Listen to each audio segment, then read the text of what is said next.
Hi everyone, I'm Lisa from learnwithconfidence.com, and today we're talking learning gaps, specifically what they are and why they're a problem for your child who's in school. And in the next couple of videos, we're going to talk about what causes these learning gaps, and more importantly than anything else, what can we actually do to close those gaps and help your child succeed at school. Before we get into it, let's just talk about some of that housekeeping stuff. Don't forget to subscribe to this channel so that you can be notified when there's new videos that are up. And if you like the content that we're sharing here, please hit the thumbs up so that I know that I'm on track. And feel free to leave a comment as well if you find that there's something else that you want to find out about. I'm always happy to learn and to find out what you need, because that's what I'm here for, to help you as a mom. All right, so let's hit those learning gaps. Let's talk about that today. All right, so let's first just have a little bit of an honest conversation. It is hard to be a parent, okay? In general, it's hard, but it's even harder when your child is struggling. My kiddies are still little, and when they're doing something that's really difficult for them, it's hard to see them struggle through that. And it's even worse in school, when your child's in school and you as a parent feel ill-equipped to actually assist them. You have no idea where to even start. So that's what we're here about today. That's what this channel and this blog is all about, is helping you as a mom specifically to help your child succeed. So let's talk about these learning gaps. They are exactly what they sound like, okay? There's no secret here. A learning gap is a gap in learning, okay? But what does that actually mean? And for that, we need to understand how learning works. The best way to explain it is kind of like a system. Okay, so you've got your input, something that goes in, the process, something that happens in between, and then the output. And that's how our children learn. So when they go to school and they're learning in school, when they're doing homework, when they're studying, they're inputting information into their brains. Okay, there's different ways that they can do that. We'll talk about that in another video as well. But they're putting information into their brains, and then their brains store that information. It processes the information, it makes connections with previous information, and all that is where that processing takes place. And finally, that child is able then to output that information in the form of answering questions on a test, or applying that knowledge in a project, or in everyday life, applying it in the way they measure, flour for when they bake a cake. So those are the kinds, that's how learning takes place. And when we talk about a learning gap, we're talking about a gap in one of those processes, okay, or one of those steps in the process. And the best analogy I can give you is kind of a cliched one, but it's actually the best one of all, is building a structure, building a building. And so we lay our foundations, and that's really important for a building, to have good, firm foundations to be placed. If you're going to build in a specific type of ground, there's got to be specific types of foundations that are laid.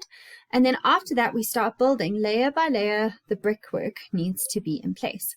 And if your foundation, if there's a fault in the foundation somewhere, that's going to compromise your entire structure, okay? The entire house can fall down. If there's some brickwork that's a problem, maybe they start, building a bit skew, or there's some fault in the actual brickwork that has been constructed, then you're going to find that the building is also compromised, but maybe not to such a great extent as if the foundations are not there. So it all depends, a lot depends on the extent of the damage to the building, and how long you've been building on top of that problem.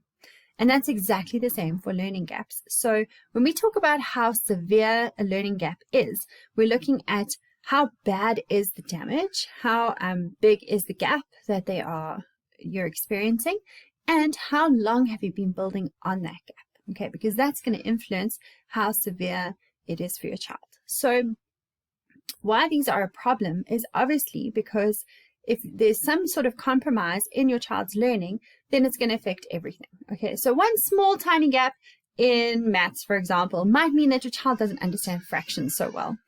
But a bigger learning gap that extends to all of their different subjects is going to mean that they struggle through school continually.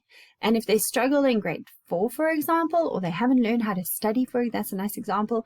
If they haven't learned good study skills in grade 4, then later on in their years, as they continue with school, they're going to find schooling and studying in particular very difficult. So what we want to try and do is close those gaps as early as possible, identify them as early as possible, and then close them so that when we build on that structure, it's not compromised. Okay, so that's our goal. But let's have a look at let's consider how bad is bad, because let's be honest, you and I both know we went through school and we turned out okay. Okay, some people are, brilliant, actuarial scientists, and some of us aren't, and that's fine. But we want to know how serious is serious. We can get by. Most of the children that I've seen in my years as a teacher have got some gaps. Okay, we've all got gaps. This is probably why you didn't love maths, or you really struggled with comprehension in English or something. You got by, you got through it, you passed, you were okay. You have a career now, you have a family now, and you're happy. But it didn't completely derail you in every way. But there were some small gaps, and that's what made it more difficult in some topics, and maybe you didn't enjoy the subject so much, but you got by. Okay, so sometimes our children experience those like small gaps, but sometimes, like I said earlier, the extent of the damage is large. And when we talk in the next video about the causes, you'll see what kind of causes I'm talking about here, where these causes affect all of the child's subjects and all of their learning, and that can really set them back. So we want to try and determine how bad those gaps are, like I said earlier, and we want to try and close them as early as possible.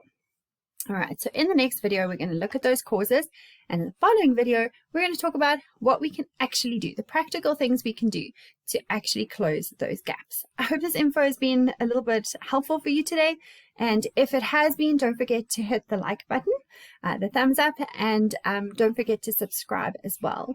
I will see you in the next video. Keep being the awesome mom that you are.